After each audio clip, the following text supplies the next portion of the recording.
Hello students, good morning बेटा। एक बार फिर से आप सभी का स्वागत है आपके अपने YouTube channel S Kaushalya education में। और बेटा आज हम कर रहे हैं हमारी 5वीं क्लास की प्रवेश अध्ययन का 7वां लेसन, खाने से पचाने तक। बेटा हमें भूख लगती है, हम खाना खाते हैं ना।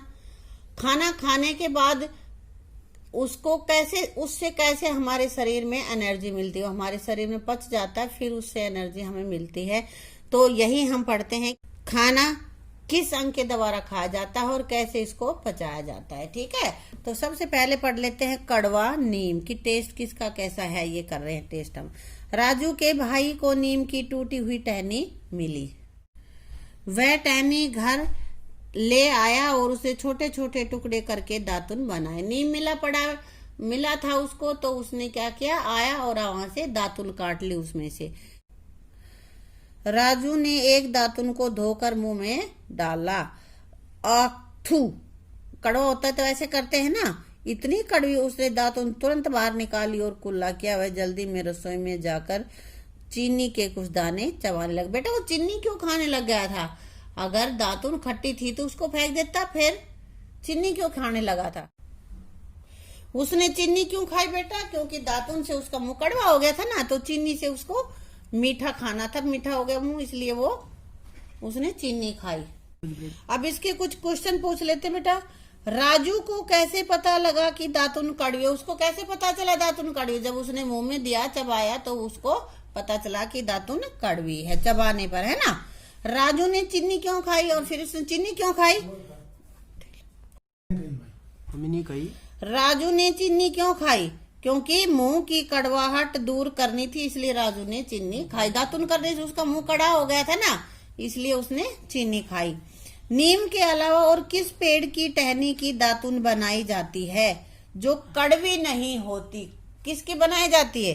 कीकर की दातुन करते हैं, वो कड़वी भी नहीं होती, है ना। अब आगे कह रहा है, नीम की कच्ची निम्बोली का स्वाद कैसा है? नीम की निम्बोली, नीम पे जो छोटे छोटे उसके फ्रूट आते हैं वो खाए हैं, निम्बोली बोलते हैं उसको। और निम्बोली का स्वाद कड़वा होता है तथा पकी हुई निम्बोली का स्वाद मीठा होता है। जब निम्बोली पक जाती है तब वो मीठी हो जाती है बेटा। ठीक है, अब आगे हमारे पास है, निम्नलिखित स्वाद वाली चीजों के तीन उदाहरण लिखो। नीचे स्वाद दे रखा, किसी कोई नमकीन, मीठा, कड़वा, और इनका जैसा स्वाद, ये स्वाद जिस वस्तु में होता है उसका नाम लिखना है। तो नमकीन क्या होते हैं? चिप्स होते हैं, भुजिया होती है, सब्जी होती है, सब चीजें नमकीन होती है, मीठी नहीं होती ना। और मीठा क्या क्या होता है? गुड़, चीनी, शहद, हलवा, बर्फी, मीठी होती है ये, कोई भी लिख सकते हो आप।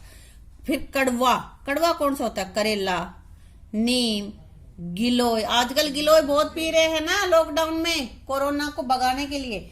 हाँ, अगला हमारे पास है खट्टा। खट्टा किसका स्वाद होता है? नींबू, नींबू खट्टा होता है ना। इमली, इमली भी खट्टी होती है, और आंवला भी। फीका, जो टेस्टलेस है, जिसमें कोई स्वाद ही नहीं है, वो क्या है?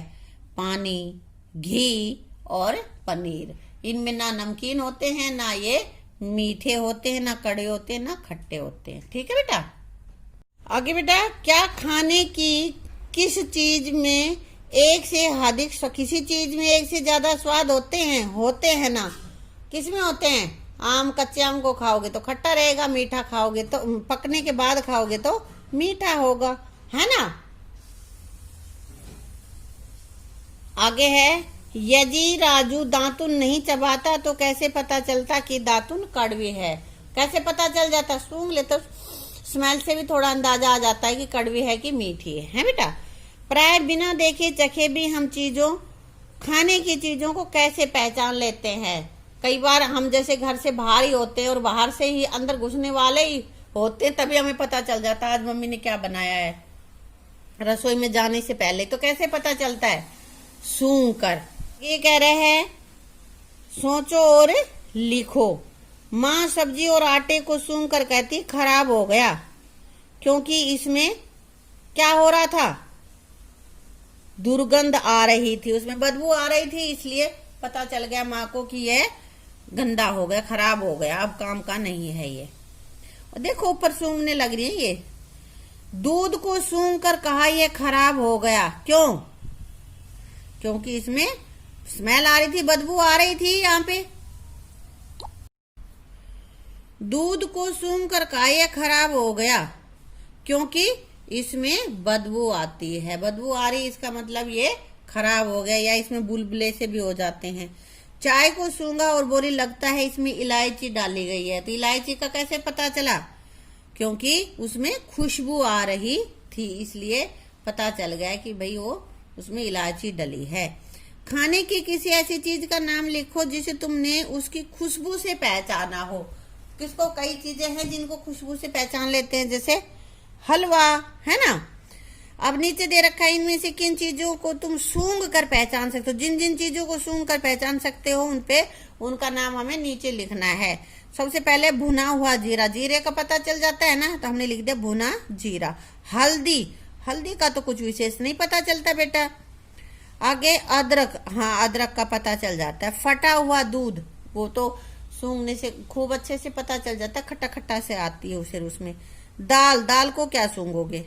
गरम हलवा, हलवे की खुशबू तो आती है। गरम पापड़, उससे भी इतना नहीं पता चलता। हाँ पकोड़ों का हमें पता चल जाता है कि वे पकोड़े तले जा रहे, हो सकता है कुछ और भी तले जा रहे हो। तलने के स्मेल से हम अंदाजा ये नहीं लगा सकते कि पकोड़े या गुलगुले, तो हम इसको सूंघकर नहीं बता पाएंगे, ये हमें नहीं लिखा है। अब ये कह रहे हैं तुम कैसे जान जाते हो कि खाने की कोई वस्तु अच्छी है या बुरी। कैसे पता चलता है?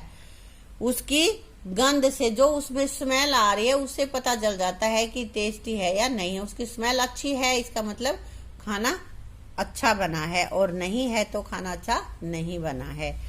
तुम बिना चखे कैसे पता लगाओगे कि दही बहुत खट्टा है। खाने की जरूरत रही उससे पहले कैसे पता कर लोगे? सूंघ कर पता कर लेंगे, या फिर जब भी दही पर बुलबुले से आए हुए हों उससे पता चल जाएगा कि ये खराब हो गया है। मिलकर किया भोजन, स्कूल की आधी छुट्टी हो गई। सब बच्चे हाथ धोकर खाने का इंतजार कर रहे हैं। देखो ये सारे जने हाथ धोए आए अपने बेटा, है ना। अब ये कह रहे हैं मुझे बहुत जोर से भूख लगी है, भूख के मारे मेरे पेट में बल पड़ रहे हैं, और बहुत ज्यादा भूख लगी हुई है।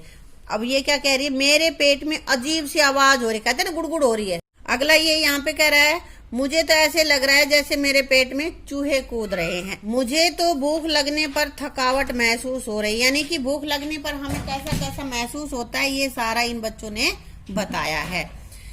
तभी खाना परोसने वाली विमला ताई आ गई। सबको उसने खाना परोसा और खीर देखकर सलीम के मुंह में पानी आ गया। मुंह में पानी आ जाना बेटा ये एक मुहावरा है, और इसका मतलब वो कि खाने की बहुत तीव्र इच्छा हो जाए। वह जल्दी जल्दी खाने लगा। यह देखकर जसप्रीत बोला इतनी भी क्या जल्दी है। वो जल्दी जल्दी खा रहा था, तब उसने कहा बहुत जल्दी खा रहा है भाई, इतनी जल्दी जल्दी क्यों खा रहा है। खाना हमेशा चबाकर खाना चाहिए। तो खाना हमेशा कैसे खाना चाहिए? हमेशा चबाकर खाना चाहिए, ये नहीं कि जल्दी जल्दी खा लें उसको। अध्यापिका यह सब सुन रही थी। उन्होंने कहा जसप्रीत बिल्कुल ठीक कह रहा है। भोजन को चबाकर खाने से उसमें लार मिल जाती है। भोजन को चबा चबा के कई देर खाएंगे तो हमारे मुंह से एक मीठा मीठा द्रव पदार्थ निकलता है जिसको हम लार कहते हैं। वो हमारे खाने के साथ अंदर मिलके चला जाता है और उससे हमारा खाना आसानी से पच जाता है। सलीम ने पूछा मैडम लार क्या होती है? अब ये लार पूछ रहा क्या है? अध्यापिका ने बताया यह मुंह से निकलने वाला एक पाचक रस है। लार क्या होती है? एक पाचक रस है जो भोजन को गर्म, नर्म, गीला और पाचन योग्य बनाता है। पाचन योग्य मतलब पचने योग्य, हमारे शरीर में पेट में जाके वो पच जाए। राहुल ने पूछा वह कैसे मैडम? अब भाई लार से कैसे पचने का क्या मतलब हुआ? तो आगे बता रही अध्यापिका भोजन का कुछ भाग मुंह में चबाने से लार में मिल जाता है और पच जाता है। जब तुम्हें भूख लगती है तो तुम्हें कैसा महसूस होता है? ये पीछे बच्चे बता रहे थे ना, तो वही तुम्हें यहाँ पे भी लिखना है। मैं प्रश्नों में लिखवा दूंगी तुम्हें। ऐसी 5 चीजों के नाम लिखो जिन्हें देखने, सूंघने या उनके नाम सुनकर तुम्हारे मुंह में पानी आ जाता है। जिसको देख कर आता है उसके में देखने पे हाँ लिख देना, जिसका सूंघ कर आता है उसमें सूंघने वाले कॉलम में हाँ लिखना है, और जिसका नाम सुनते ही पानी आ जाता है मुंह में उसमें ये नाम सुनकर वाले में लिख देना। तो इधर बेटा मैंने सबसे पहले लिख रखा आइसक्रीम। आइसक्रीम को देखते ही मन करता है कि अभी खा जाए, है ना। शाही पनीर, शाही पनीर तो नाम सुनते हो क्या सब्जी में शाही पनीर, वाह वाह वाह, वो उनके मुंह में पानी आ जाता है, खाने का मन करता है। हलवा, हलवा सूंघ कर कैसा टेस्ट आ रहा है, उसमें स्मेल जैसी आ रही है, अच्छी आ रही है, तो उसका मतलब हलवा भी बहुत अच्छा ही होगा, तब हमें तीव्र इच्छा हो जाती है खाने की। अगला है बर्फी, बर्फी को देखकर। और चॉकलेट, चॉकलेट का तो नाम सुनते ही मुंह में पानी आ जाता है तुम्हारे में, है ना। तो ये हमने यहाँ पे देखी वो चीजें जिनमें नाम सुनकर, देखकर या सूंघकर उसमें पानी आ जाता है। बेटा एक ये घर के लिए तुम्हारा एक्सपेरिमेंट है, ये मैं बताऊंगी। एक रोटी के 2 टुकड़े करो, एक टुकड़े को 10-12 बार चबाओ, ठीक है, और दूसरे को 30 से 32 बार चबाओ। 2 टुकड़े लिए तुमने, 2 बाइट ले लिए, एक बाइट को 10-12 बार चबाया और दूसरे बाइट को 30 से 32 बार। कौन सा टुकड़ा मुंह में अधिक गीला प्रतीत होता है? कौन सा मुंह में ज्यादा गीला लगा तुम्हें, जिसको ज्यादा बार चबाया है? किस टुकड़े को निगलना ज्यादा आसान था? किस टुकड़े को ज्यादा आसान था बेटा? जिसको हमने 30 से 32 बार चबाया था, उसको निगलना ज्यादा आसान था। अधिक बार चबाने से रोटी के स्वाद में क्या परिवर्तन हुआ? क्या परिवर्तन हुआ बेटा? हमें मीठी लगी वो रोटी, ठीक है, ज्यादा मीठी लगी हमें जिसको कम चबाया था उसकी अपेक्षा। रोटी के साथ किया गया यह प्रयोग अंकुरित मूंग, उपले हुए चने, गेहूं से भी करो। दूसरी चीजों को खाते समय भी करो, किसी को जल्दी जल्दी खा लो और किसी को 30 से 32 बार घुमाओ मुंह में। स्वाद में आए परिवर्तन को कॉपी में लिखो। ये तुम्हें लिखना है कि कैसा लगा तुम्हें। रोटी को अधिक बार चबाने से यह लार में मिलकर पाचन क्रिया द्वारा शर्करा में बदल जाता है, इसलिए यह थोड़ी मीठी लगने लगती है। तो बेटा ये इन चीजों को खाओ और फिर स्वाद में क्या अंतर तुम्हें महसूस हुआ वो तुम्हारी नोटबुक में लिखो, ठीक है। तो यहाँ तक का चैप्टर हमने अपना यहीं पे कर लिया है और बाकी का बचा हुआ अभ्यास हम करते हैं अपनी अगली वीडियो में, ठीक है। Thank you.